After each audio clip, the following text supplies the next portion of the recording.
Ladies and gentlemen, welcome wrestling fans worldwide to Knoxville and the Great Smoky Mountains for the Ron Fuller, Tennessee Studcast. 6 feet 9 inches tall, 265 pounds. This historic podcast from one of the most respected and successful wrestlers and promoters will follow the footsteps of the largest and oldest wrestling family on the planet. Listen to what I'm saying. That's right. Bring that camera in here a little bit closer. Through 93 years and 4 generations. The stud has arrived. Old school or new fan, this unique broadcast will educate and captivate as Ron details decades of professional wrestling's growth with truly unforgettable stories. I want those people out there at home to hear the stud. Sit back and enjoy the ride with the Tennessee Stud. The Tennessee Stud.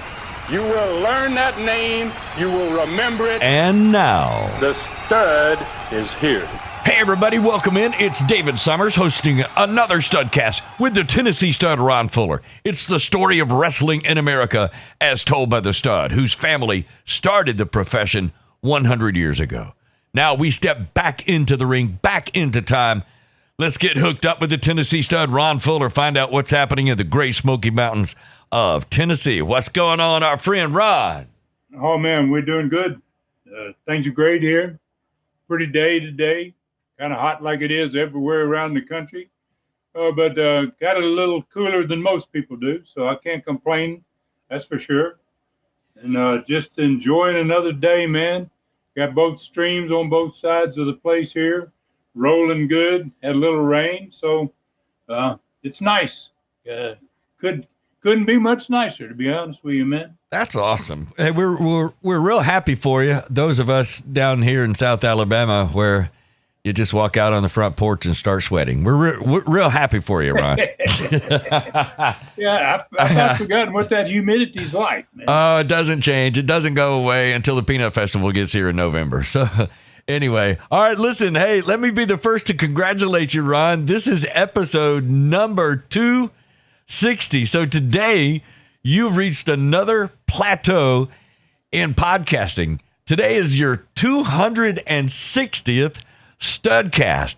So it is now 5 years. If you divide that 260 by 52 weeks, that is 5 years that you've been doing these unique broadcasts about your families and your own accomplishments as the oldest and largest professional wrestling family in history. You are now recognized as one of the most knowledgeable people in the history of the sport. That's a big deal right there, Stud. Congratulations. Well, thank you, man.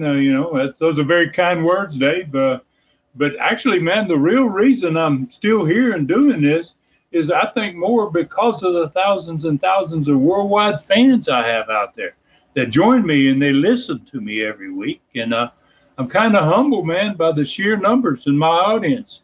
And after 5 years of doing this, it's almost become a way of life for me. So I look forward to each new week and what I'm going to discover again when I start doing the research for every one of these episodes. The sheer memories, man, that come back to me, it's like it makes everything worthwhile for me, man. It's truly amazing, Dave. I never thought that I would enjoy something as much as I do this. And I think it's keeping me young.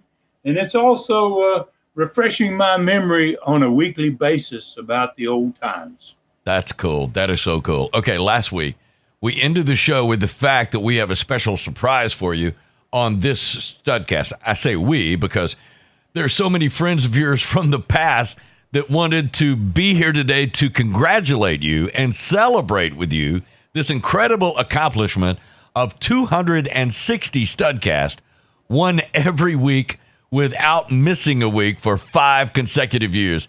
It is a fantastic recorded legacy that has already been recognized by so many of them. So that's really cool. So, it sounds like, man, we may not be going to do a normal Studcast here today, Dave. Well, what you got in mind, my man? So you are a pretty bright fella.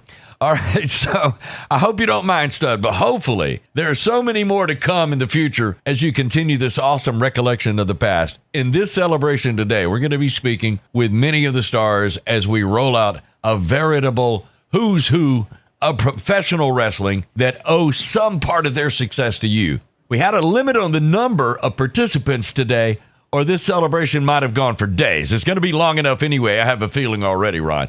So, Ron, this Studcast may be a little longer than most. There's a line of great wrestling names waiting in the wings. We're going to get this historic Studcast underway, celebrating 260 Studcast with 5 years of memories underway. So, what do you say? We got the first caller on the line. You want to get it started? Well, heck yeah, man. Can't wait, man. Who we got? All right, big brother. What a heck of a deal that is. I wouldn't have given you 5 years, but, man, 5 years and over 160 dadgum episodes. I tell you what, I have to say a heavy congratulations to you. I didn't know you had that much BS in you, Ron. Yeah, well, man, I guess I'm learning to carry on a little bit with it and get a little further than usual. I've always, traveling on the road, I'm usually quiet and don't say much. I guess I saved all of it for later in life, man. Where I can. Well, you know what? You'll have to give me an awful lot of the credit because I taught you how to talk.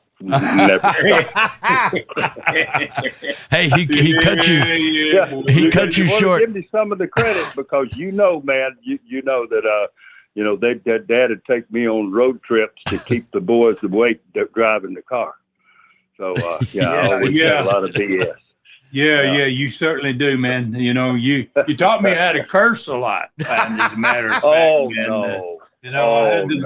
I finally had to start doing a little bit of that with you, but so you're doing okay, man. And I know you're still out on the road. You got a trip, I think, this weekend. You out next somewhere? weekend? Yeah, next weekend on the 6th, I will be in Charlotte at the Gathering, and I'm going to be signing autographs there from like 10 in the morning to 1 in the afternoon. And I'm looking forward, if anybody's listening to this and in that area, come by and say hello. That I'll be there with Cantu Productions and real nice folks. And so we'll have a chance to have a little fun, shake hands with the fans. And so, we missed that so bad, Ron, with this COVID stuff that went down that, everybody had to kind of shut it down. And, it's nice that we can get out and go again. Oh, yeah, man. It's a great deal. I got one this coming weekend in Gatlinburg, man. Not too far from where I am right now, about 14 miles from me. You got to fly, man. I know you got to deal with that. And I know me and you and Jimmy did that same show, 2-3 years ago, right before COVID started, I guess.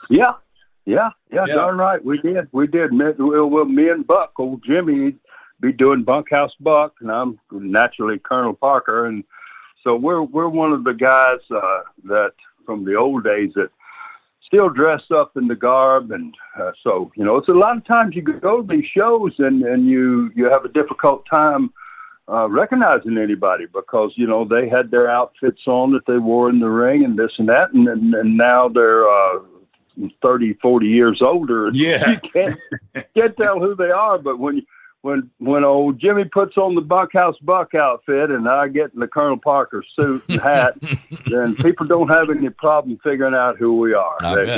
Dog, there they are, the Colonel and Buck. So comes back to them real fast, man. There you go, man. So, the two, speaking of there's a great number of podcasts that I have done, and I've been doing them on a weekly basis. I do 1 week at a time, and basically, Rob, I'm in 1978, strangely enough, and I'm just about 3 episodes away from the mink coat tournament, man, which was one of the great concepts and one of the great angles and promotions and whatever you want to call it.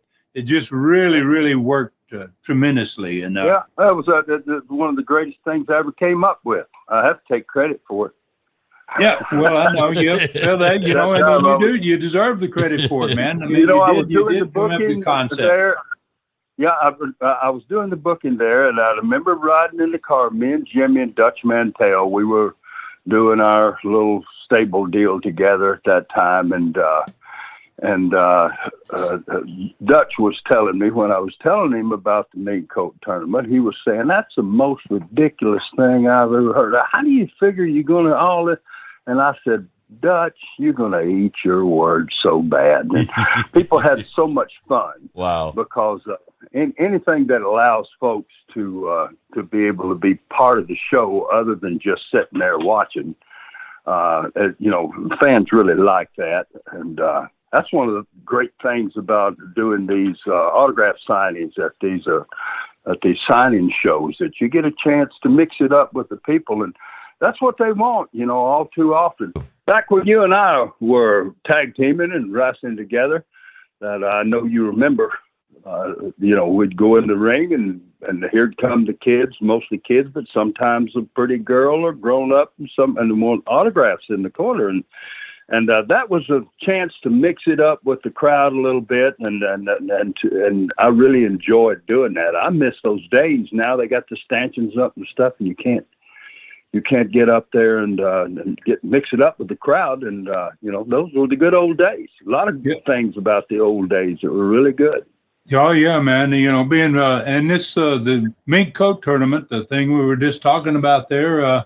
It was very proactive, man, and it got fans involved. And some young lady walked out of there with a $10,000 mink coat on, Yeah. And you know what? And the beauty of it was we could afford to do it because the house, every place that we did it, sold out. Oh yeah, packed out. And so and then the persons that we could call out of the crowd and pick their name out of the box and come on down and all the stuff. It was wonderful to be able to go out and wrestle, knowing that you're there representing one of the audience that might win a mink coat. To me, it was one of the greatest things that I ever came up with, and I was very proud of that. So, I'm in that same time frame, 1978. You're booking there in Knoxville, and me and Bob are down there handling a brand new territory in 1978, opening up the Gulf Coast. And so, and I won't be long, like I said, 2 or 3 more weeks until I'll be talking about that mink coat tournament. And I expect that'll take at least a whole episode, maybe even more, to do that justice and be able to explain it properly. And I'm not surprised. I'm not surprised because it was a very intricate idea for that time back then. It was something else that. Well, we used to do a lot of things that never been done before, and that's one of them, man. Yeah, we did it. I remember in Knoxville one time we did a football match, in which we had keys, 2 keys laced inside the laces of the football, and we had a cage, and we had one of our managers in the cage, and then manager in the other cage, and we were able to kick the ball out into the crowd or throw the ball out to the crowd if something was happening in the ring that endangered them getting the ball. Then the crowd could come, somebody caught the ball could come and throw the ball back to whoever they wanted to in the ring, so that you could try to go over and unlock the cage with the manager inside. Wow. That was a great one also. And I know we did it around football season. And so, Jimmy and I went out in football outfits, knocking heads and everything, and saying, "Oh, well, it's dadgum football time in Tennessee," and everybody was going, "What in the world's wrong with them? It's wrestling." We said, "Well, yeah, but we tied the football into wrestling." So we had a lot of stuff that we did there, and those were good old days. And we always like we said, to tie the people into the show if ever possible. And so, heck, man, it was pretty good fun times and a time to make a lot of money because everything was selling out. Yeah, business was really, really good, man, in those years. And I guess they'd like to have some of that business now in other parts of the country nowadays. It's totally different job, different thing out there now, for sure. Yeah. The people don't get much of a chance anymore to mix it up and to feel like they know the person, the people that are in the ring.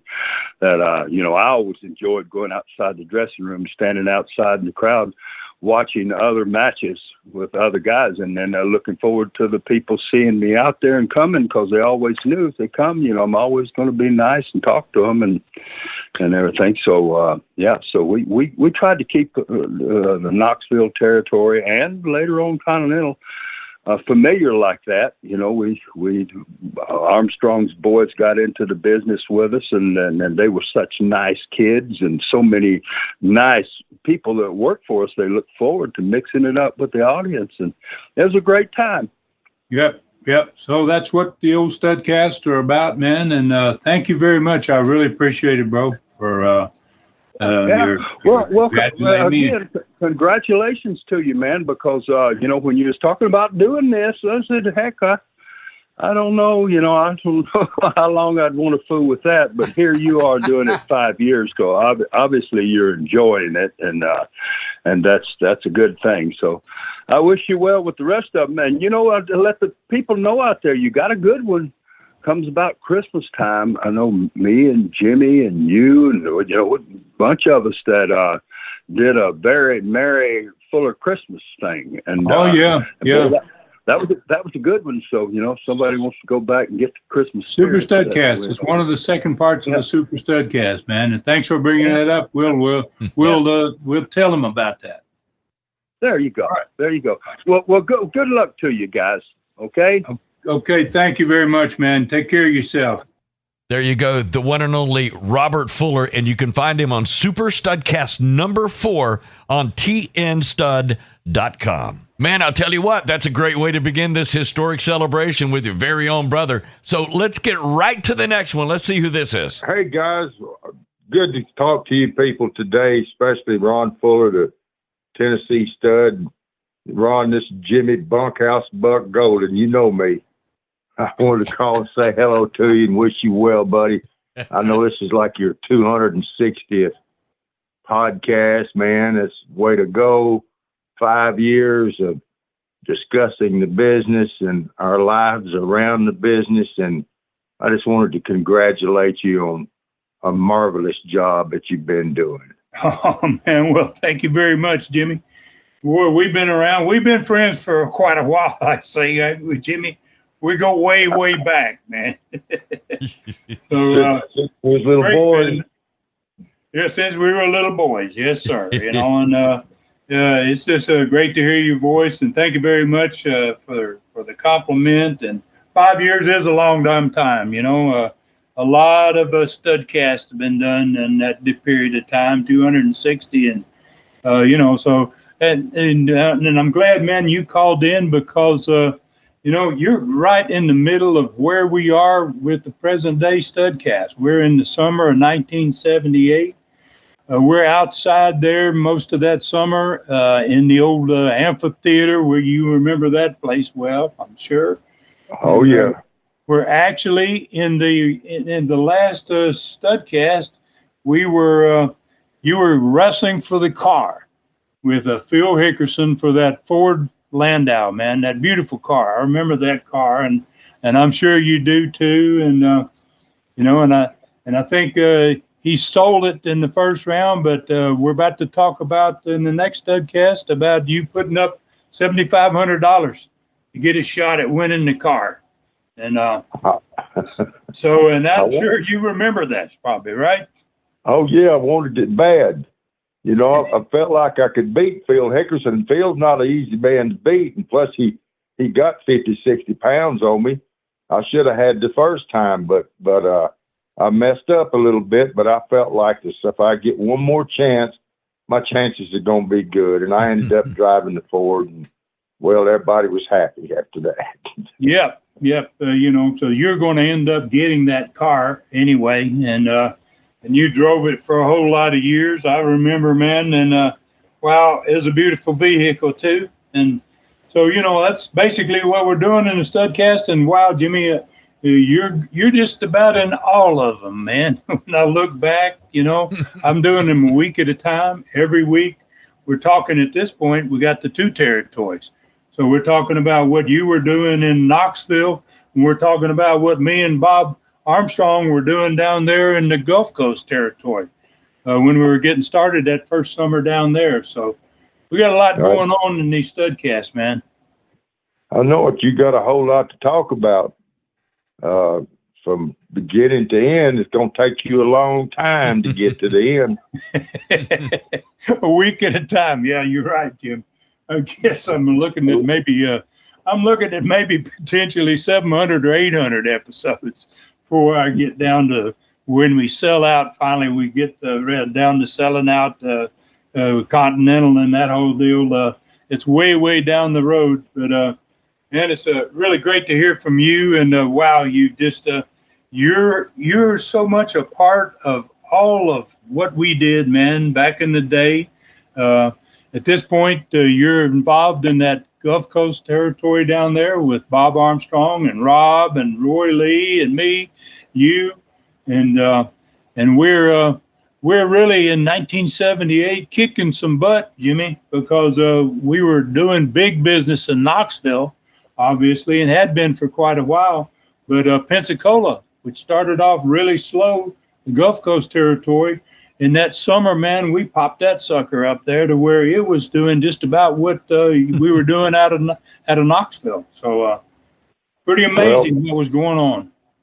Well, and that's a contribute to some good minds and a lot of good talent, man. It was a real exciting time in my life. The Knoxville period and the Pensacola Mobile time also, things were good, and the matches were exciting as hell. And what else could you ask for? Oh man, we had all going on, man. In fact, about the last 2 Studcasts, I talked about getting cut in Panama City, man, against Ricky Gibson and Reuben Gibson, and there was a whole lot going on both ends, man. Like you said, we had a lot to talk about. And first and only time I ever got cut, and wow, it was a big time in our lives, and really appreciate you calling in, Jimmy, and being part of this, man. And I know you're upcoming. You're going to be in Charlotte again, right? You've got for fans out there that may be in that Charlotte, North Carolina area, you go be a part of the gathering over there, right? August the 5th and the 6th at the University Hilton, Charlotte, North Carolina. Bunkhouse Buck and Colonel Robert Parker's going to be there amongst a whole host of other wrestlers and superstars. Yeah. So, and that's what you guys still are, Jimmy. you and old Rob, you still are superstars, man. Well, you rock those on that old Colonel Parker outfit, and you do that hair deal, man. You guys are a pair, I tell you. Well, we have to count our blessings every day. We're very fortunate to have what we got. There you go, man. To still be here and still be doing it. So thank you very much, Jimmy, for being part of this, man, and take care of yourself and say hello to your lovely wife, Patsy, for me, man. I will. Congratulations again. We love you, brother. Love you too, man. All right, Studcast fans, don't forget the one and only Jimmy Golden. You can find him on Super Studcast number 17 at tnstud.com. All right, so that's pretty cool right there. You got to say, let's let family members go first, from your brother to your cousin, Jimmy Golden. There's another big family member right there. Okay, so on to our next guest is one of the first of many Hall of Famers we're going to be talking to today. Do you have any idea who it might be, Ron? Well, no. Honestly, I don't, man. All right, let's see what happens. Here we go. Hey, Ron Fuller, Tennessee stud. This is a Honky Tonk man, Wayne Ferris, the greatest Intercontinental champion of all time. Well, I might say one of the greatest Southeastern champions of all time, too. I had that belt one time. I always said if you want a belt, you better buy your own if you want to keep it. Anyway, Ron, congratulations, man. I tell you, 5 years, it's unbelievable. 260 episodes of a 1 hour podcast. I don't know anybody else that could do that. You're the only one. And I was looking at some information on you a few minutes ago, and buddy, you got your thumb on everything around here. You got the TennesseeStud.com. You got Ron Fuller's podcast. You got classic wrestling, live streaming. I don't know what else you're into, but you have always been a guy that would answer the bell, buddy. I guarantee you. 5 years. Right? Well, man, this is a pretty hard bell to answer here, man. The 5 years is wow. It's a long darn time to be doing a podcast, but thank you very much, man, for calling in. Wow, I wasn't expecting you, man. I always like to surprise people with some things every now and again, and I have been on the podcast 1 or 2 times myself. Oh yeah. But you're on a Super Studcast, man. We did a Super Studcast, you and I, way back, and wow, it's great to hear from you. I know you're out there in Phoenix, Arizona. Probably a little hot out there today, no doubt. Well, it's cooled off a little bit. It's 110, so it's not too bad.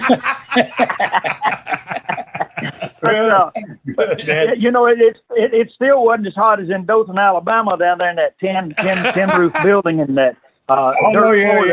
Yeah, man. You hadn't forgotten very much, man. You hadn't forgot about that building, the old farm center, man, tin roof on it, and beat down about 100 degrees all day on a Friday, and you go in there on a Friday or Saturday night, and wow, no air conditioning, no windows. I mean, I'll tell you what, and just the place would be packed with people and such a great time, and all the towns did very well. Ron, you guys did a fabulous thing down there. And back to this podcast thing. I don't know how you've done it. I really don't. I mean, you've not missed a week. It's an hour show, 260 episodes, and keep going. I had a little podcast going there for a while, and it's a chore. And my hat's off to you, because anybody that can sustain this for this amount of time, it's unbelievable. And you've done a heck of a job. Well, I appreciate that very much, Wayne. And, gosh, I remember back when you were doing you had all kinds of different names. You were punk rock, you had these, and then I think it was just about the time you end up leaving and going to New York is about the time you finally started to get the Honky Tonk thing going, man. Yeah, I appreciate what you guys did for me down there and give me the opportunity to, take a creation that I had in my mind and that I thought up, and I ran it by you and Rob, and y'all gave me the chance to format to put this thing out there and run with it. Otherwise, I don't know. It might never have happened. So, wow. You guys were responsible for that. Rob's responsible for the guitar business, and he's the one that started that. I don't know whether that was a good thing or not. Well, you didn't play it. You didn't play it really, really great, but but you sure played the part great, man. That's what you guys said. You guys said, "Well, can you play that thing?" I said, "No, I don't know anything about it." They said, "That's even better." Yeah. Oh man, what a great dude. That's the thing that you guys were able to do. Ron, is you had a vision.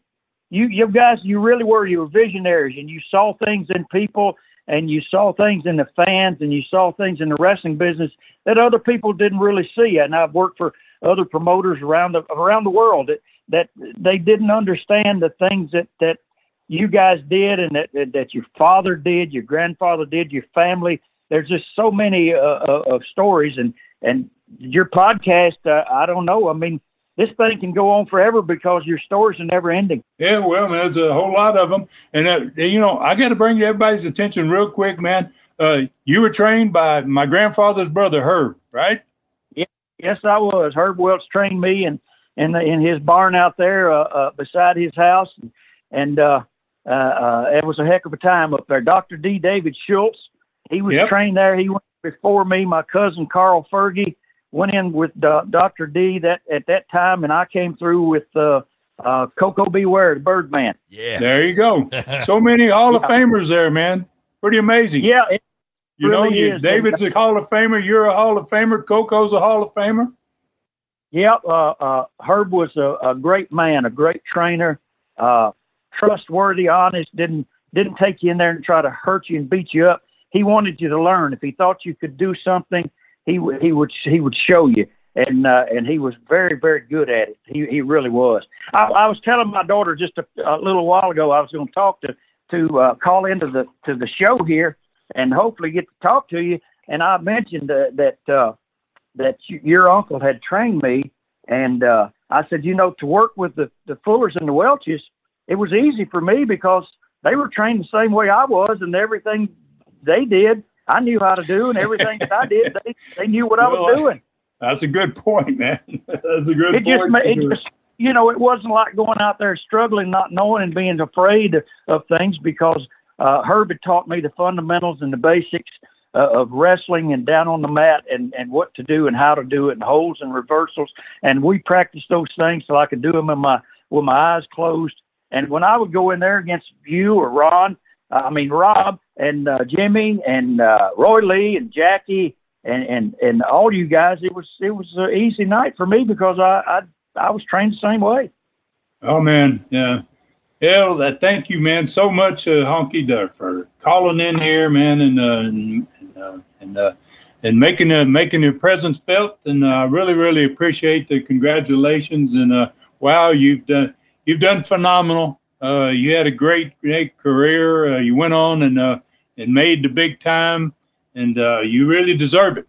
And I'm real happy for you, man, out there in Phoenix. I lived out there, and when I was a freshman in high school too, went to Camelback High School, so I'm kind of familiar with that area. And yeah. Well, then we have a cool spell out here at about 110s for it quite nice. Yeah, good. Yeah, man. Well, I hope it's going to go down to 100 for you, man. Well, in the next day or so. Probably about 9 o'clock tonight. But yeah, I'm just so fortunate and so grateful to have run across you guys, Ron, and work for you and everything. And on multiple occasions, it just wasn't once. I was in and out of Mobile and Pensacola and on 3, 4, 5 different times. And like you said, I had a lot of different characters down there till I finally had a chance to get one that clicked. And when it did, I was glad you guys gave me a chance to kind of start working on it and get it ready. Wow. Well, we're glad too, man. We're very happy for you, man. And you're a great guy. And thank you very much for getting in touch with me today. I appreciate it. Well, and if you want me to do another one of these with you sometimes, I know you're going to go 5 more years, maybe 10 more. I was looking over there on the website at TennesseeStud.com, and for all the wrestling fans out there that's listening, go over there and look at this, and go back to the FullerPod.com and listen to some of these podcasts and get an insight on what the wrestling business was really about. And what it's still about the same thing, Ron. You know that there's nothing going to change. And but anyway, you got photos on there, and you have stories just unbelievable. It goes back so far that, and then you bring it all up to date. That's the good thing. So the new fans can listen to something new and something old. That's great. I appreciate it, my man, and thank you so much for getting in touch. And I hope you did that little cold spell out there, man. Well, I hope so. But anyway, yeah, I thought I'd do this for you and surprise you, and I hope I did good for you. Oh man, thank you so much. I appreciate it, Wayne, and what a great guy. And look forward to coming out there and visiting you someday. I hope so. I hope to see you soon. There he is, the one and only Honky Tonk Man, and you can find him on Super Studcast number 8 at tnstud.com. How cool was that? There's a call from Phoenix, Arizona, the one and only Honky Tonk Man. All right, Stud, this one comes from Canada. Any guess? No, man, the way things are going, I have no idea, man. All right, as soon as you hear the voice, you'll know who it is. Here we go. Ron Fuller, congratulations. Incredible. 5 years, 260 podcasts.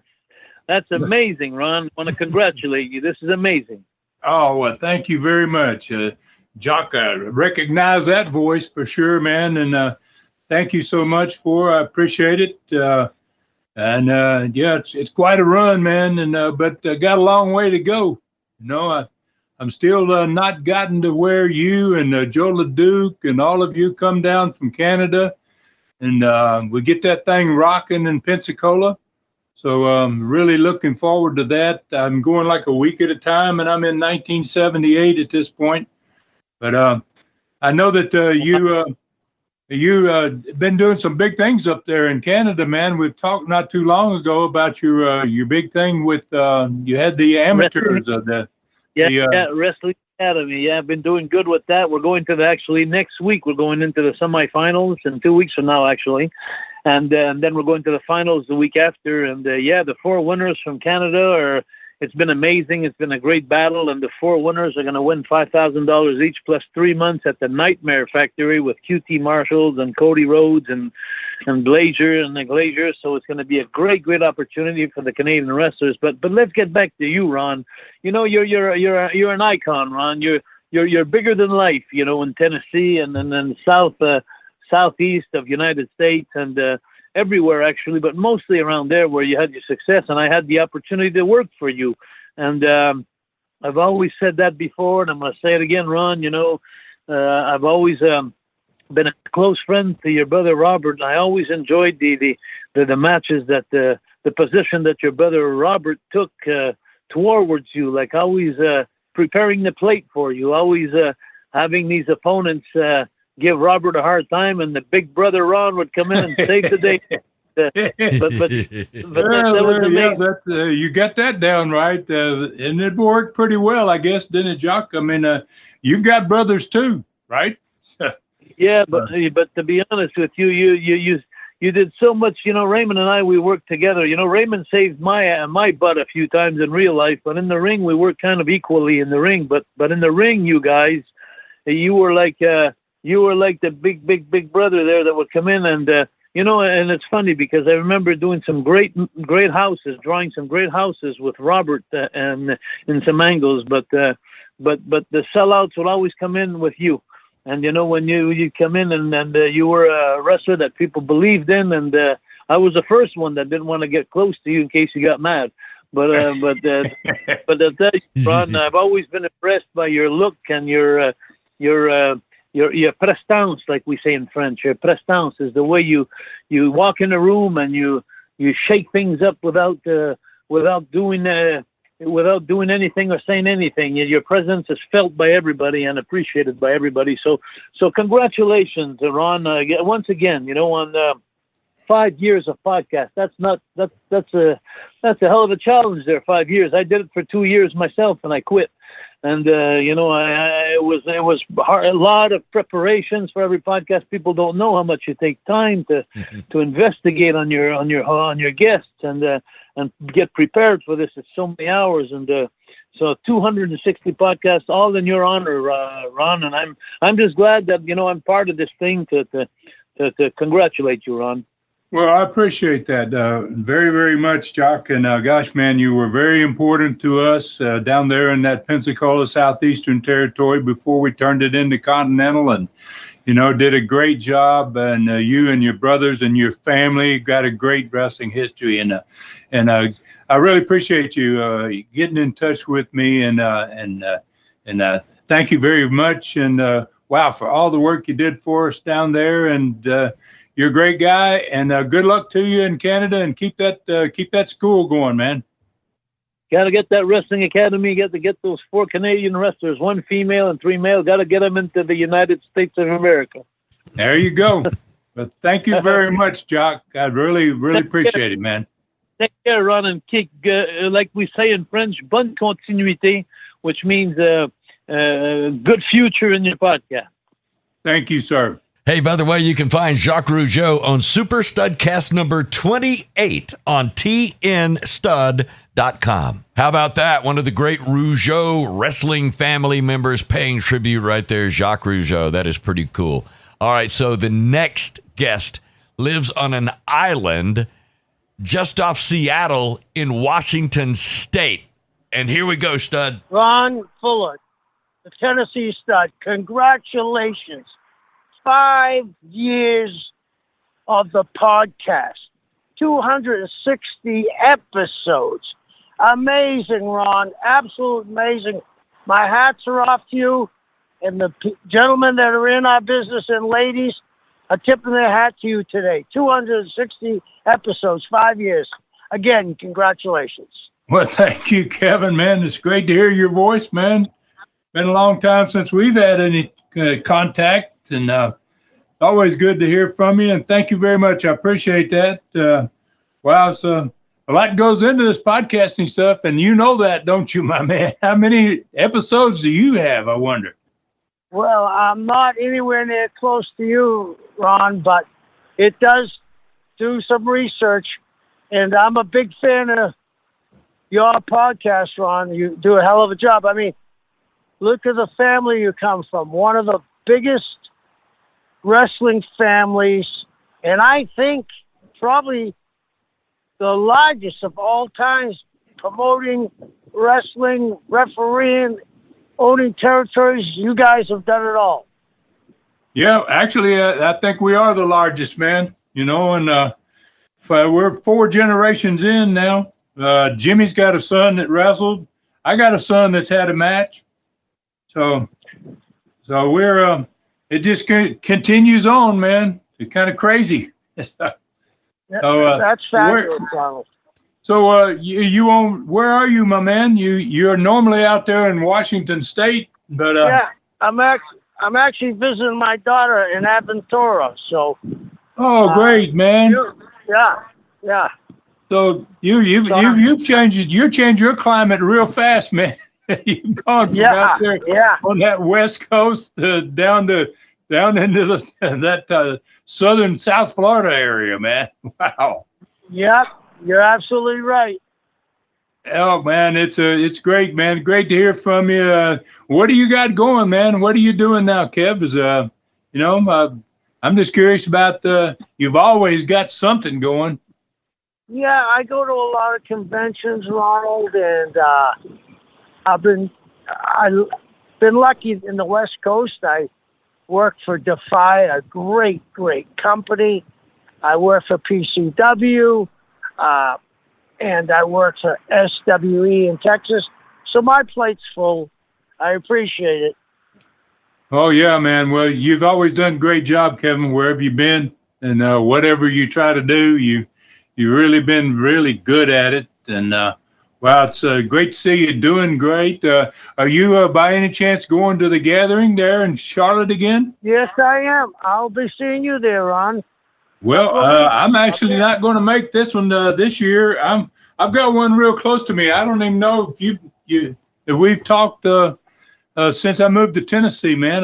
I'm back in Tennessee again, and I'm doing a Comic-Con in Gatlinburg, which is 14 miles from me. I live right in the Smokies, man, in Cosby, Tennessee. Beautiful. I know you've always loved that area, Ronald, and I do too. It's a special place. Yeah, and just because we were talking about Studcast and things like that, Kev, I do my Studcast. I take it a week at a time. I'm in 1978, my man, and I'm in that time frame where you're there. You've just come into the territory, into Knoxville, 1978, and one of the best times of my life, Ronald. It was a beautiful place, wasn't it, man? It was a great spot to be in, and a great time frame, and wow. So I just rolling them a week at a time, and I know you've got not long until you bring your dad in, man. Oh, that's great. It's going to be one of those Studcasts in the near future. So it's just great talking to you, Kev. I really appreciate you getting in touch with me, man, and thank you very much. And have a good time down there. Take care of yourself, my man. I will, and I really appreciate it. And again, congratulations, Ron. Thank you very much. Thank you. Bye-bye. Bye. Hey, Kevin, hang on for us if you can. Yep. Yes, sir. Hang on 1 second if you wouldn't mind, sir. Just 1 second. You can find Kevin Sullivan on Super Studcast number 8 at tnstud.com. Man, that is so cool. Our thanks to Kevin Sullivan, another of the sport's greatest stud right there. All right, so we're only about halfway through the lineup of stars chosen for this event today from the long list that wanted to be here to congratulate you. So we're going to take a short break. Let's do that. And while we do that, let's tell our fans about what's happening this weekend.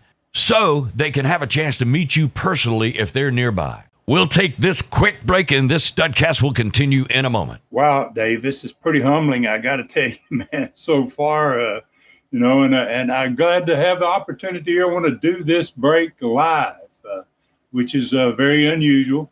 But I want fans to know that they can join me tomorrow, this Saturday and Sunday on July 30th or the 31st at the Smoky Mountain Fan Fest, man, for its Comic-Con event that's being held at the Gatlinburg Convention Center. And I'm going to be there signing autographs and taking photos with fans. I'm also going to have some 8x10 photos there. I'm going to have some T-shirts, both the common Studcast T-shirts and some other Southeastern T-shirts that are not usually with me. I'll have some Continental DVD 5-pack videos with me, and I'm going to take some copies of the Great Smoky Mountain National Park Thriller, man. My old line story, Brutus. Brutus is going to be there too, and everything I'm going to be doing there and selling there can be autographed, and I look forward to doing just that. Wow, this is really a huge event, man. There's stars from all over the world in these Comic-Con events, and it's going to be, if you live close to Gatlinburg in that particular area, and you'd like to come by and say hello, I'd love, man, to shake your hand and make your acquaintance. If you can get there, please join me on Saturday and Sunday at the gateway, basically, the Great Smoky Mountains National Park. That's Gatlinburg, Tennessee. We're going to be in the beautiful convention center there. And, wow, it's not just me. We're going to have some other wrestlers at the table with me. I think Tom Prichard and Dirty White Boy, and I don't know who all is going to be there besides me, but this is going to be a huge event. So if you're in that Gatlinburg area, and if you've ever been there, you know how beautiful it is up there. If you haven't, it's well worth the trip to find out. And it's a great way to be able to meet, not just me, but as I say, there's other wrestlers going to be right there with me. And you'll have opportunity to shake some other people's hands and maybe get their autographs, photos, whatever you want. Great opportunity to meet the fans. I always love it. And I hope everybody that can get there can join me for this weekend, Saturday and Sunday, 30th and 31st of July. All right, that's another cool event. That's going to be a big one, and this weekend in Gatlinburg. All right, welcome back, everybody. Episode number 260 of another Studcast. We've heard from 5 great stars of the sport, and believe it or not, we've got another 5 to go. One of them is buzzing in now. I think it's another Hall of Famer. You ready, Stud? You ready? Heck yeah, man. All right, let's hit the line. Hey, Ron, man, this is Gerald Brisco, by the way. I just read and heard in Wall Street Journal, I believe, or one of those major publications, 260 Studcasts. Holy cow, man, 5 years running now. This has got to be some type of record for podcasting, man. But I want to congratulate you. I know how much work it is because me and that damn Texan, John Layfield, try to do one every week. And, man, for 260, I can't even imagine the work that you put in through all these days. Oh, geez. Well, thank you, man. It's great hearing your voice, Gerald. Gosh, always glad to hear from you, man.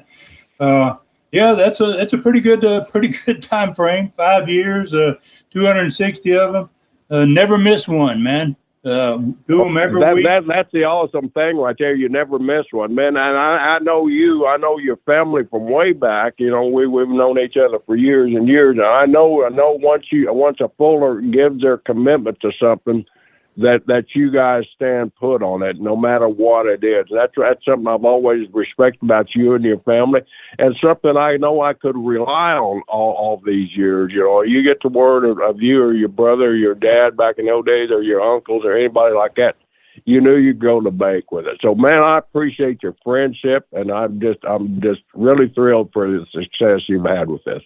Well, I appreciate it very much. But since you talked about it, you're about what, 50 episodes in yourself, right?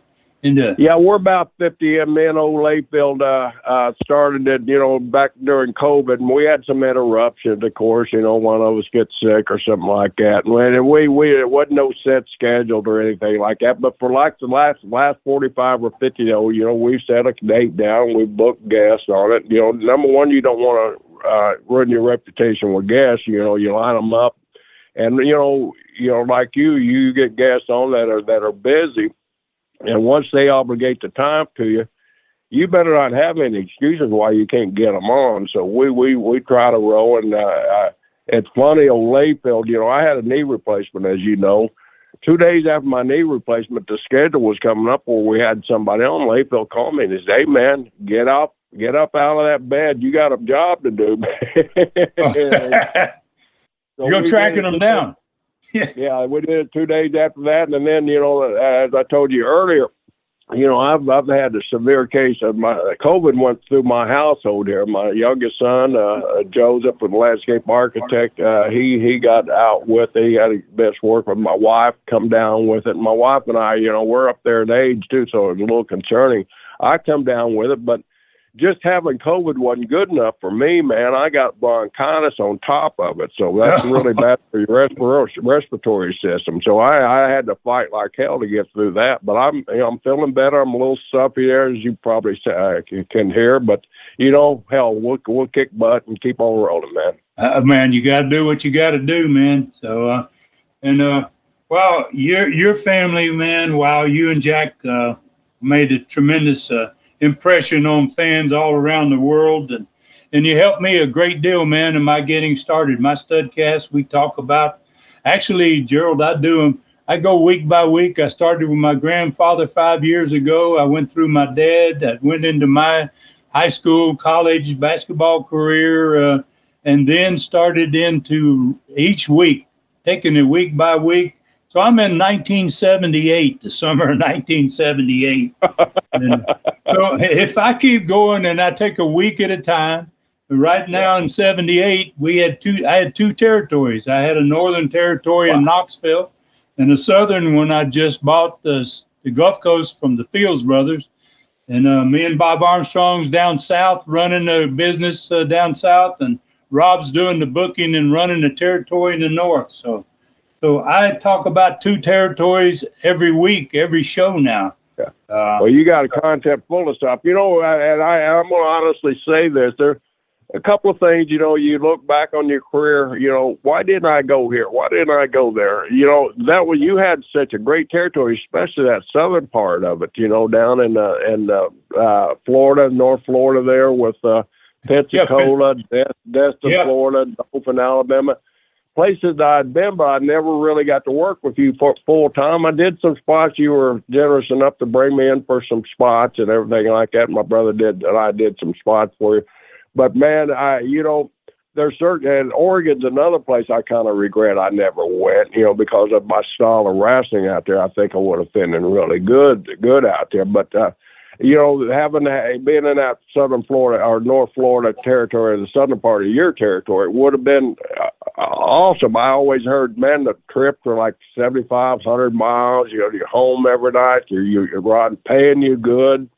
But I guess I was just always tied up in a program or somewhere with somebody. So I regret working for you. So maybe we can reenact it sometime. Yeah, there you go, man. I guess if you're ready to put the tights on again, you were beyond my reach, man. You were a big star, man.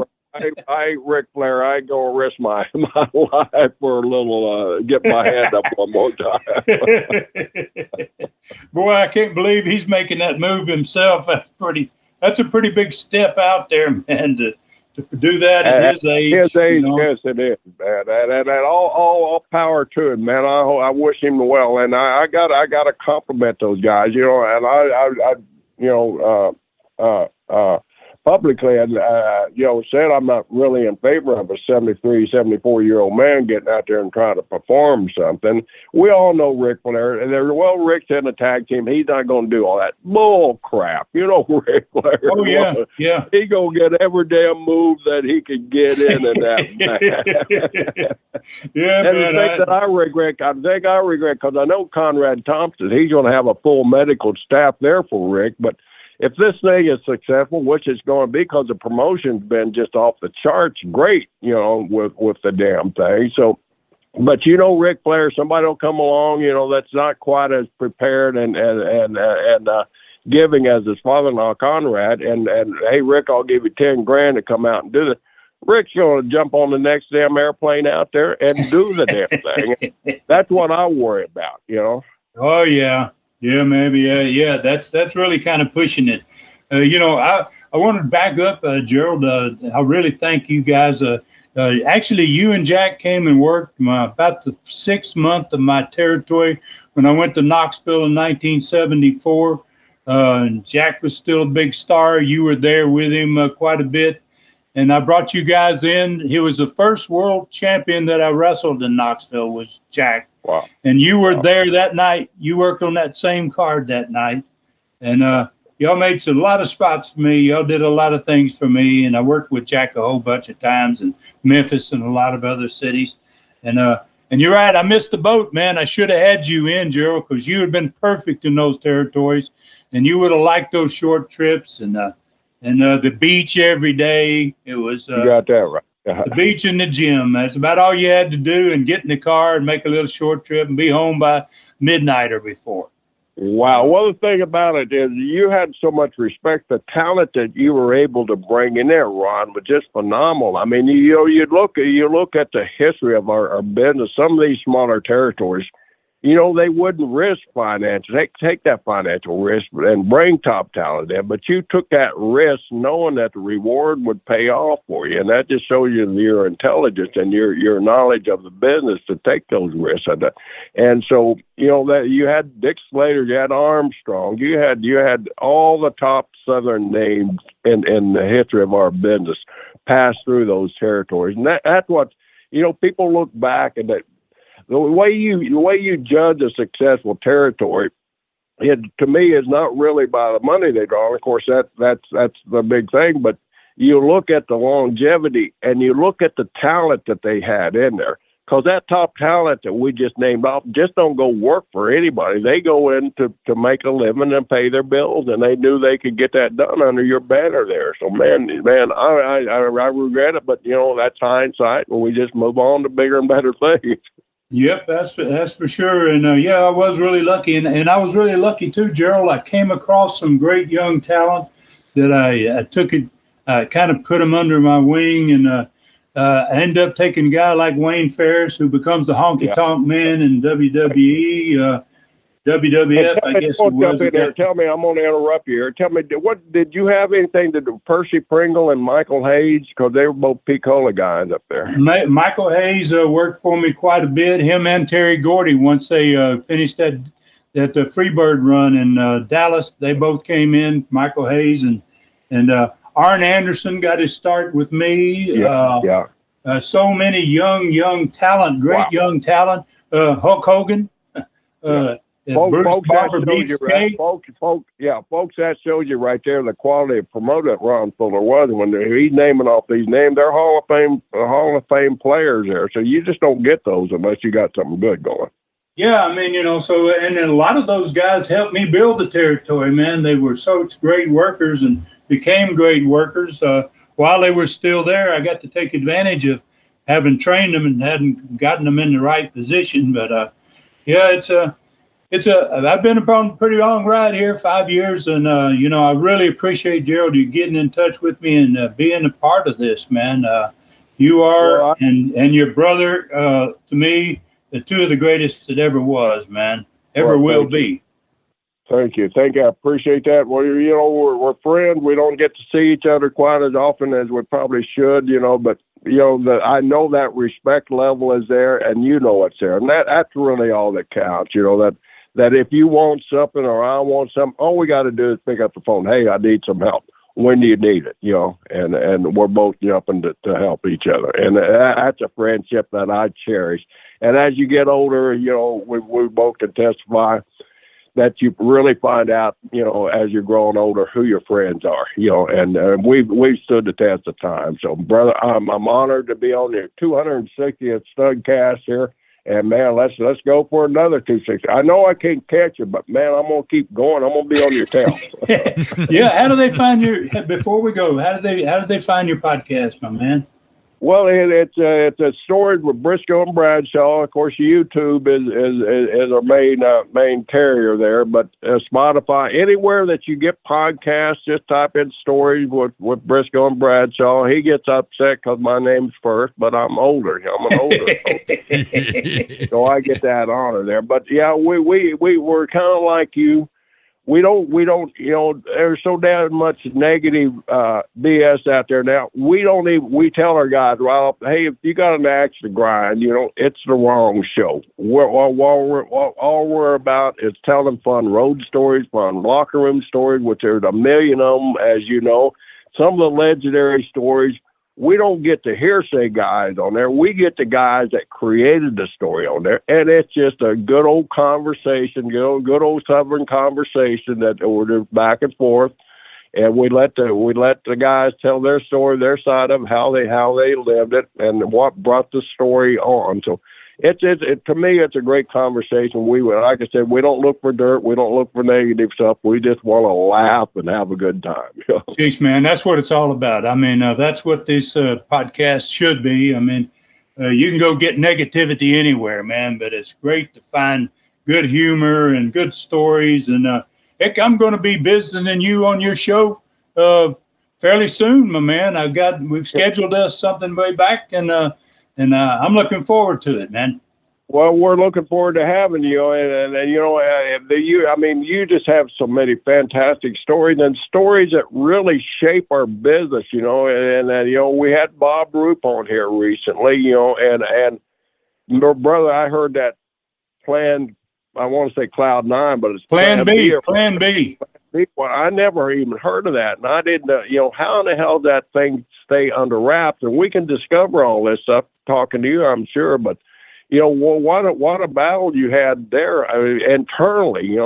People that you trusted and everything. We both love Bob Roop, and and Bronny Garvin, and the legendary names that was on that tape. I couldn't believe it as I was hearing it. I was just shocked at that old shock and all thing. And what the hell's going on there?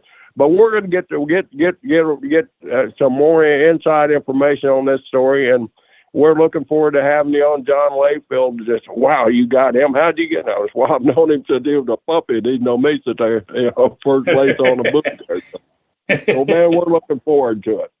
Well, thank you very much, and thanks for being on here today. I really appreciate it. And, gosh, man, you're one of the greatest, best friends I ever had, and I really look forward to running into you again soon. And thank you so much for being with us.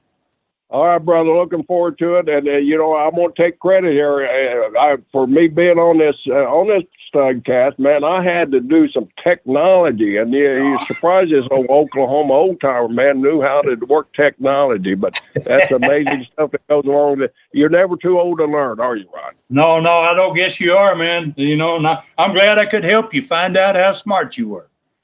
Well, thank you very much. You guys have a great day, and look forward to talking to you soon. All right. Find Hall of Famer Jerry Brisco on Super Studcast number 27 at tnstud.com. Man, how cool is that? What a great guy, Ron, a Hall of Famer. All right, so this next caller has been working on repairing a wrestling ring while he's been waiting. Any idea who that could be?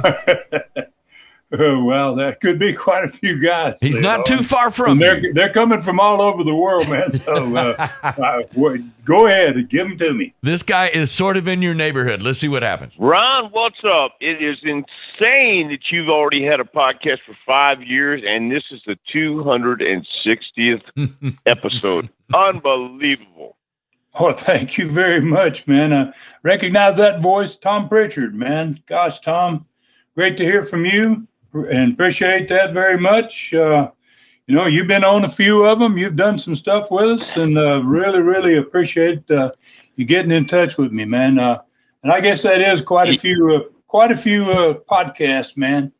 So. Man, that's a long time to be talking, and congratulations for all you've done. Congratulations for 260 episodes. That is a lot of talking, Ron. That's a lot of people coming on too and talking about wrestling and talking about the Studcast and especially the Continental wrestling territory, because that was one of my favorites, no doubt. In fact, I think that was my favorite. Pensacola is a hell of a place to live. Oh yeah, man. I appreciate that. And as far as Studcast go, we're in 1978, Tom. So we're still way ahead of your time frame. You're not going to be getting there for a few more years, but it's really great to have you on with us, man. I really appreciate you coming on and congratulating me. And just saw you not too long ago down in Dothan. We had a really nice time there in Dothan. Yeah.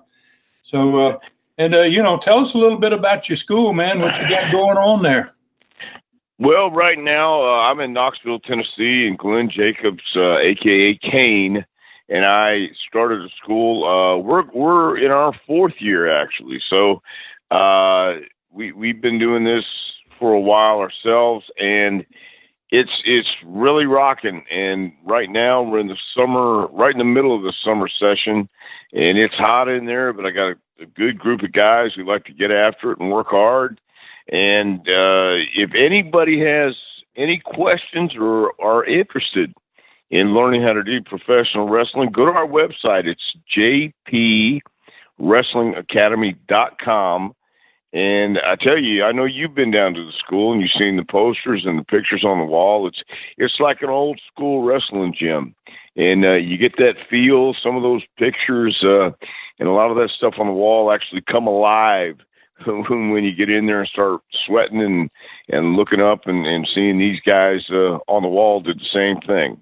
Oh, man, it's in a beautiful facility, Tom. I mean, and the ring sits right there in the middle of everything. And, like you say, it's historic. You go in there and the walls are covered with wrestling photos.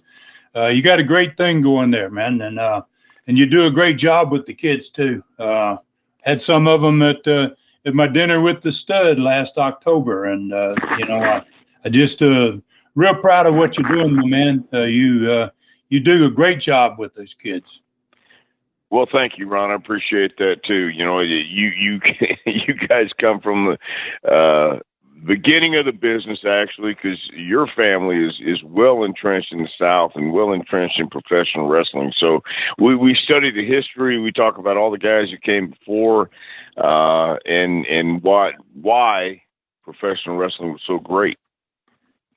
Yeah, well, I mean, that's all part of it. And, you're probably one of the few that does that, man, that goes back and really sits and talks to those guys about who was there before them and how hard it was to make the business successful. And, so it's great what you do, Tom. And thank you so much, man, for getting in touch with me. And I appreciate your congratulations and congratulations to you, man, for what you're doing there and what you're doing for professional wrestling to keep it alive still, to move it forward, man. Well, I appreciate that too, Ron. And I do mean that when I say congratulations. 5 years is a long time. And I hope you go another 55 years. Well, that'd be some deal there. But that'd get me into the one about 140 years old or so, man. Well, I hope you make it that far, man. It'd be a great deal for everybody. Yeah. All right, Tom. Thank you so much, man. I appreciate it. You got it. Hey, Studcast fans, check out the one and only Dr. Tom Prichard on Super Studcast number 23 on tnstud.com. That dude right there is still contributing to the sport, and he is one that just won't quit, Dr. Tom Prichard. Okay, so Stud, the red light is on again. You know who it's going to be this time? Any idea? No, man. You've long since passed my guessing, man. Yeah, I don't know why I keep asking. All right, let's go to the phone and see what happens. Ron Fuller, this is a voice from the past. Scott Armstrong, how are you, man? Oh, I'm great, man. I'm great, Scott. Great to hear from you, man. Wow, of all people. Good deal, I had to be a part of this 260th episode, 5-year anniversary of you doing this podcast. I mean, look, there's no doubt you have plenty of wrestling to talk about, but 5 years worth and never missing a week, man, that's something to be celebrated. So I had to be a part of it.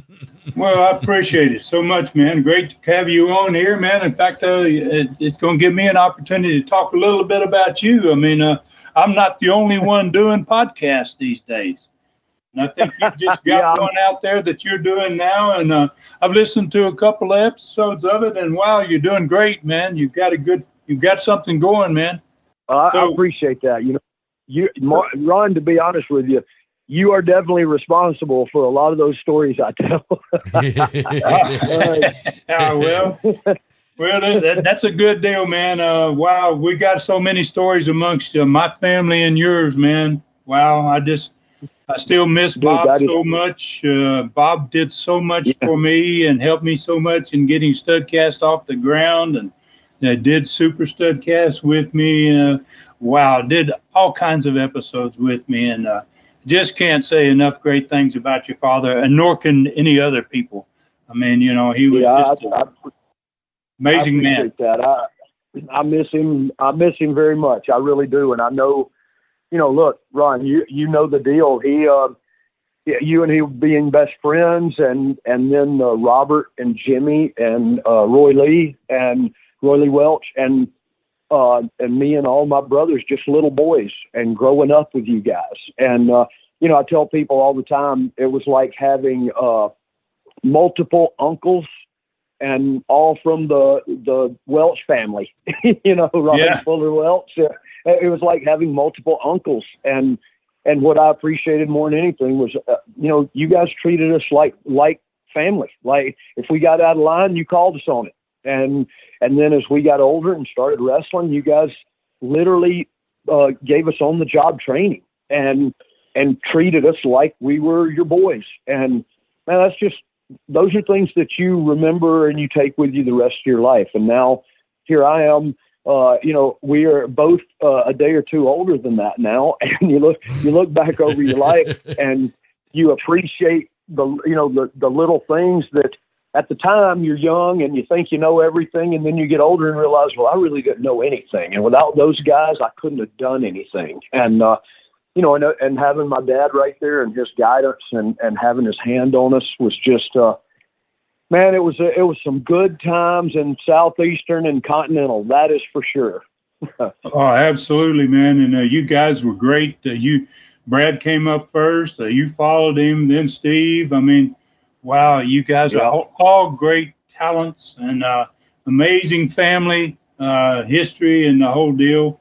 And just real quickly, man, before we get to, the way I do these, Scott, is I go 1 week at a time. So I'm 5 years in, but I'm only in 1978, middle of 1978. Oh, wow. So it's going to be probably another 5 years before I even get to you and Steve and, even Brad. So, wow, this is turning into a lifetime deal here. It seems like. That's awesome. So in 1978, are you already in Pensacola? Yes, sir. We sure are. Me and your dad, man. Very first summer. We went down there in March of 1978. Territory was totally dead. And right now we're in July. We've taken the Dothan House from 1,400 people to 4,000. Yes, I remember. I remember those shows. I remember being going to college, and I remember Dad moving down here, and but the whole family moved. Everybody but me. I stayed because I was in my first year of college, and I remember coming down here, and I'll never forget seeing. You remember the territory vividly. I'm sure you go to the beach all day or out by the pool all day. And then you leave at dinner time to go do the show and come back, except on Mondays when you had to go to Birmingham. And those shows were unbelievable. And the business, I think you guys were profitable in about 6 months, weren't you? Yeah. We basically took dead territory in March 3rd of 1978, which was my 40th birthday. That's the day we opened up the territory. And 6 months later, we took it from being dead to doing more than 20,000 fans a week. That's just crazy. Really, really tremendous growth. And while that story goes on with my Studcast, I'm telling what's going on in Knoxville during those same years. So I got two territories to talk about. That's I may never run out of stuff to talk about. I guess that's the deal. No, that definitely is the deal. And then speaking of that, Scott, you've got you got your podcast of your own, my man, and tell us a little bit about that, man, and where people can find you. So, Ron, you may remember this. It's been, I don't even know how many years ago when it was. We were, I wasn't even wrestling yet, I don't think, but it was at Bow Auditorium, and some fan gave my dad a street sign that they had obviously ripped off of the street. Armstrong Avenue. Yes, you remember? I remember the sign, man. Oh, my God. Yeah. And so Dad brought it home, and he always had it in his gym. You know, he had our garage just loaded up with weights. And so he had it in there for, I really don't know how many years, 30 years plus.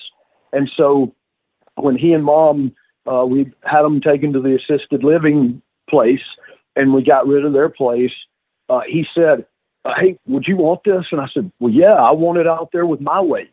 And so I kept the sign. It's out there right now. And so when so I was approached about doing a podcast, and I said, hey, is it cool with you if we call it Armstrong Avenue Podcast? And the guy said, well, yeah, that works. And then I sent him that picture. I've seen a picture of the street sign.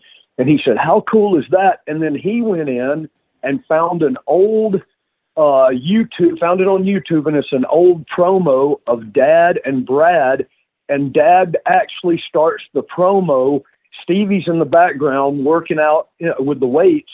And the promo starts with a picture of that Armstrong Avenue sign. Wow. And then fades towards Brad and Dad. And Dad says, welcome to Armstrong Avenue, Armstrong Electric Avenue. Well, I didn't even know that existed because it was from the early 80s, like 82 or 3. And my podcast, Big Mike, the guy that hosts my podcast, he calls me and says, hey man, I think I found the new way to start our podcast.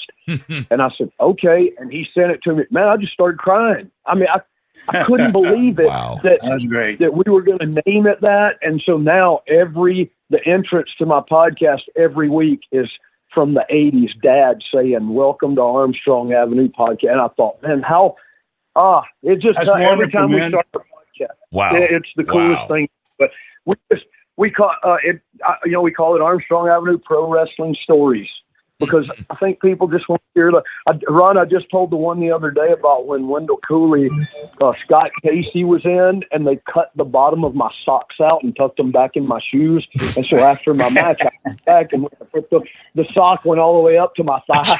And I thought the only way I can find out who did this is to wear them and tuck them back in my shoes and walk around and see who sells it. So that's what I did. And Wendell Cooley sold it so big. And so I didn't know, he and Scott Casey were good buddies, but I didn't know Scott did it. Wendell said, he ended up later saying Scott did it. What I did was me and Johnny Ritchie traveling down the road. We stopped at one of these little 7-Elevens or Tom Thumb or whatever. And right on the counter, it said, all these little magic tricks, they chew the gum and it turns your mouth black, but it had itching powder. And so I bought 2 packets of itching powder the next night. I tied Wendell Cooley's blue jeans. He always had the blue jeans on because he was the country western guy, and I tied his blue jeans in a knot at the very bottom and then dumped a packet in each leg of that itching powder.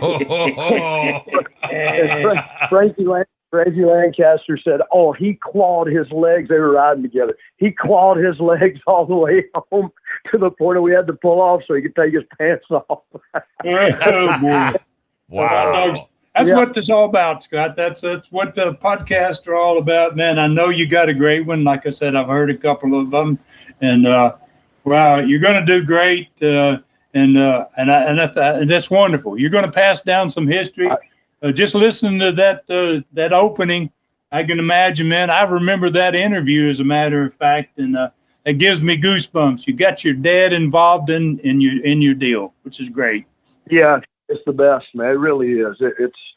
It's just, man. I tell you, I do. I miss him. I miss Brad. But to be able to say we had all that time together and had the times of our life.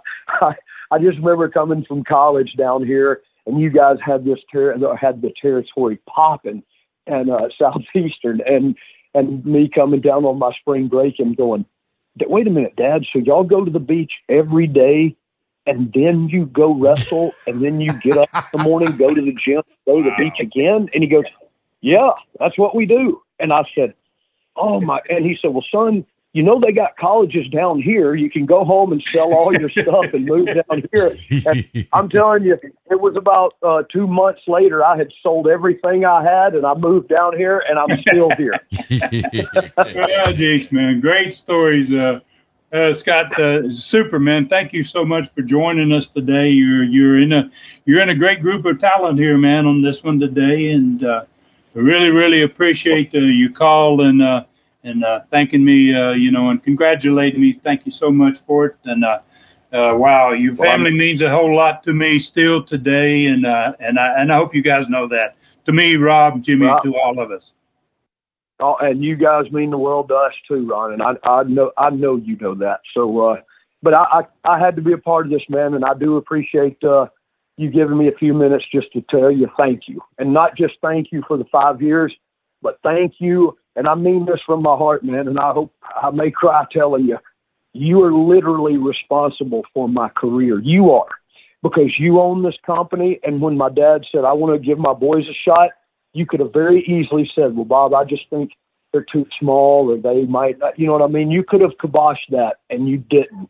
And you believed in a group of young, little skinny, mouthy punks that just wanted to do what their dad did, and you gave us that opportunity. And man, you and Robert and Jimmy and Roy, I'll never forget it as long as I live, and I'll always be appreciative. So thank you so much. I really do appreciate that. I appreciate that. And you guys are in the future Studcast, man. People are going to hear about the Rat Patrol Incorporated and the Party Boys. I mean, you guys are going to be on there big time, man. Well, I hope not everything, Ron.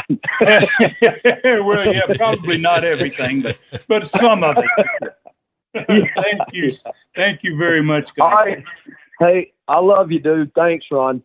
Love you too, man. All right, that's a lot of fun right there. Thanks to Scott Armstrong, the son of another great Hall of Famer, Bob Armstrong. All right, we have somebody else ready, Ron. This guy scared the heck out of me and many others during his career. Let's go to the phone. Hello, welcome. This is Jeff Van Camp. I'm so happy and pleased to be part of Ron Fuller's Studcast. His 5th year. Congratulations, Ron. 260th episode. I'm so excited and happy to be here to be part of your show. And I look forward to another, as long as you can keep going, Ron. Well, thank you, Jeff. And for people out there, man, I wish you had a picture of you here. So that they could see who we're talking to. But this is Jeff Van Camp, who was the Lord Humongous, man, for Continental and Southeastern way back Pensacola, the good old Pensacola days. It was pretty good days, weren't they, Jeff? You know what, Ron, you had the best territory around, without a doubt. We was home pretty much every single night. We traveled a lot, but we worked a lot, but we were home every single night. You had the best territory, no doubt. And I enjoyed working for you and working for Continental Southeastern. And I'm just excited to be here with you celebrating your 5th year, going on your 6th.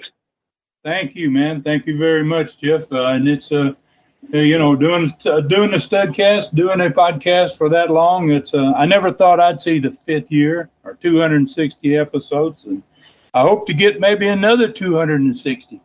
And it's going to take about that to get to your time frame, man.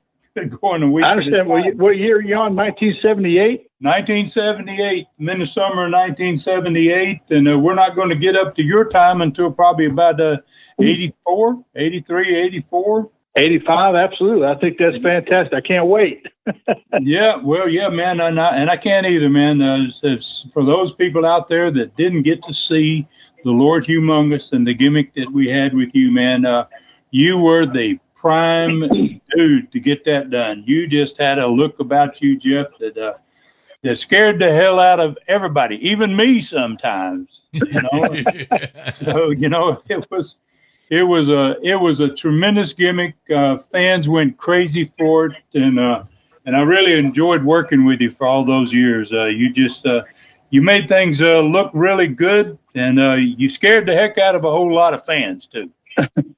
Well, I appreciate that, Ron. Honestly, I couldn't have done it or made it without you and your support of what you did for me. I'm not just trying to blow smoke. I'm telling you the truth. I mean, it was a gimmick that I got from Jerry Lawler and Austin Idol, and it kind of put the gimmick in my head how it should work. But it was you who actually brought it forth and brought it to life.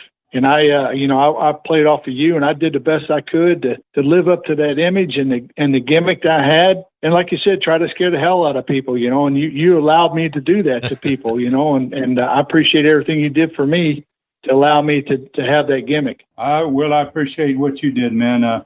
I remember back in those days, a lot of that time frame, I was doing the old the tuxedo gimmick with the black top hat and the cane and the whole deal. I was having a ball, man. I loved to do that. That was one of the most favorite things I ever did in wrestling, was that gimmick where I had you and Arn Anderson and the Assassin, Jimmy Golden. I had some great wrestlers and some great stable. I had a great stud stable at that time. And, wow, you're right there at the top of them, man. I appreciate, Jeff, you coming on and congratulating me and being a part of this. And I hope we can do some more with you. We've got a Super Studcast that you and I have done. Great one. I really, really liked it. And fans really love it, too. And so thank you so much for coming on with us today, man. Thanks. Well, thank you. Let me be part of your milestone, Ron, because this is, it's amazing. Going on 6 years, 260 episodes, now you're in 1978. I can't believe it. I mean, you're rocking and rolling just like you did in the wrestling days. You're an amazing person. Well, thank you very much. I appreciate it, Jeff. And you take care of yourself. Yes, sir. Thank you so much. And Studcast fans, be sure to check out Super Studcast number 26, the great Lord Humongous, Jeff Van Camp, on tnstud.com. How cool was that? Thanks, Lord Humongous, Jeff Van Camp. Kind of glad he wasn't here. Dressed out, Stud. It makes me feel a lot better with his mask on. That's a little creepy. Just a little, oh my. Okay. All right. So next is a friend of yours for more than 40 years. Let's go to the phone. The one and only Tennessee Stud, Ron Fuller. I'm honored to say a friend. Honored to be a part of 5 years of Studcast.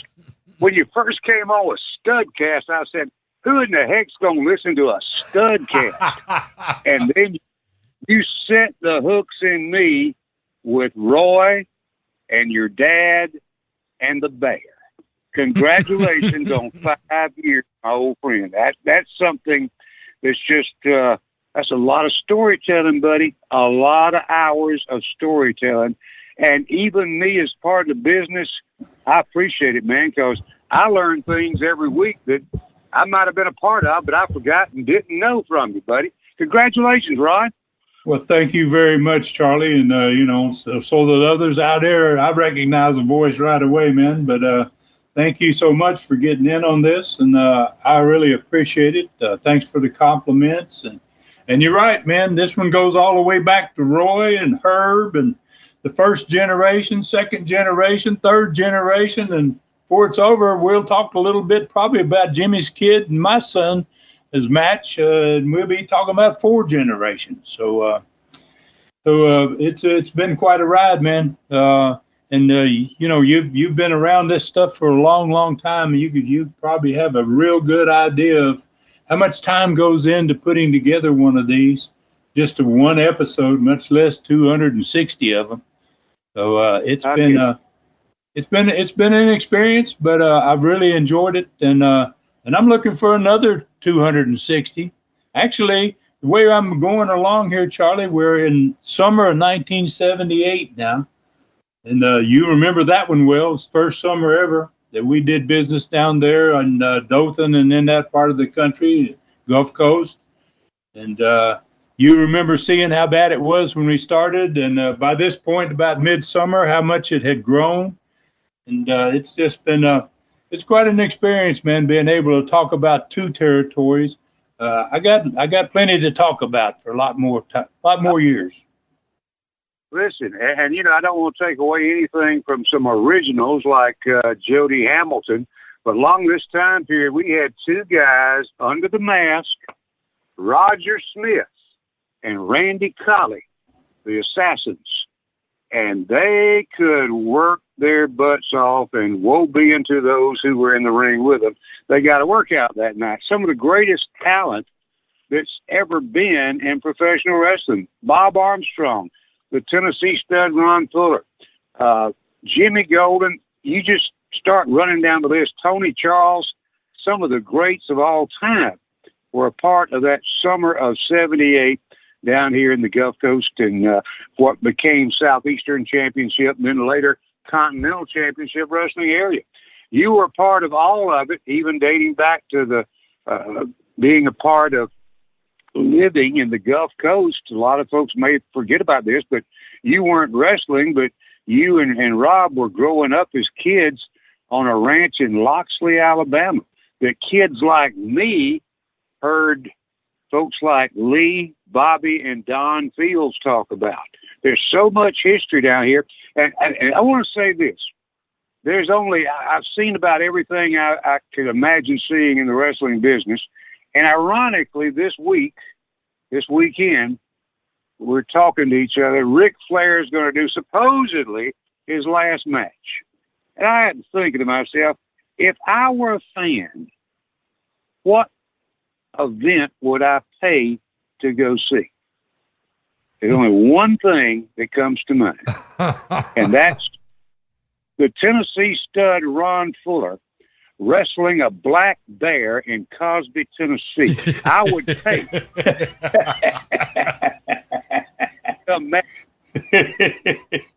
Well, I'll tell you what, Charlie, he's a little bear. He's just a big cub, you know, and I think I could probably take him, man, but I sure wouldn't want to mess with his mama or his daddy, you know, that's darn sure. I'm staying away from him, and I'm trying not to feed him. He's a friendly little son of a gun. You know, the other day he eyed me. He was looking right straight at us, and they act like he was going to just walk on in the house. He was only about 5 feet away. He looked up there and he just said, "Okay, I'm coming in," and closed the door, man.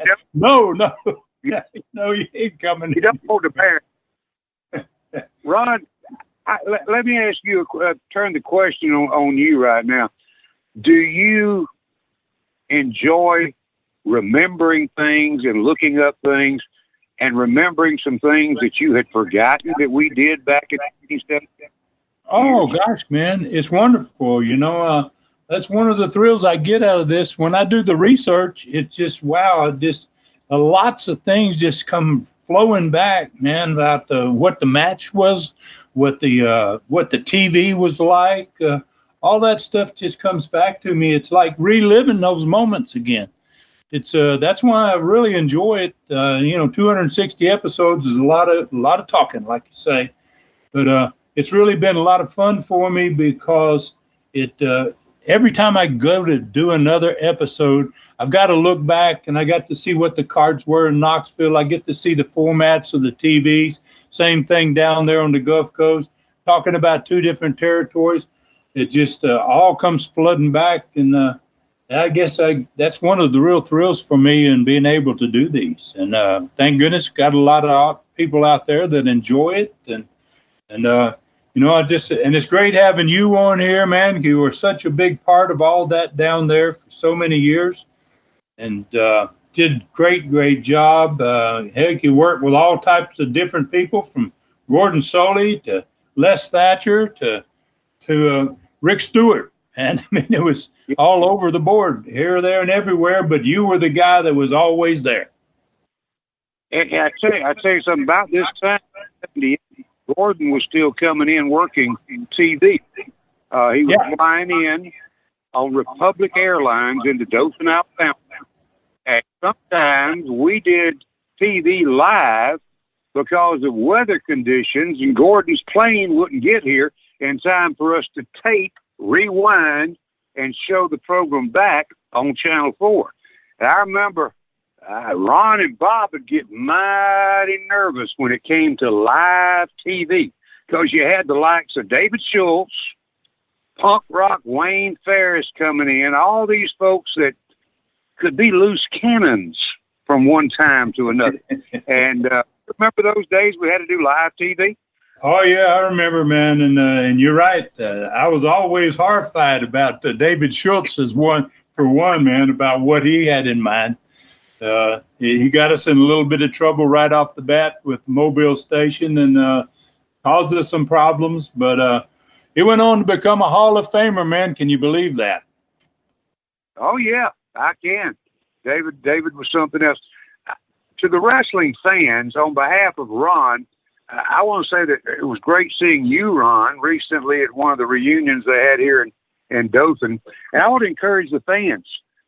If you see a reunion, whether it's in Tennessee, Alabama, wherever you may be listening, of some of the old stars getting together for an autograph signing or whatever the case may be, even some of them get in the ring, go see it, because it brings back a flood of memories. I know the fans did for me and for you at the Dothan event, was reminding us of stuff that we had probably forgot about because it was just a weekly thing with us and the way we were making a living.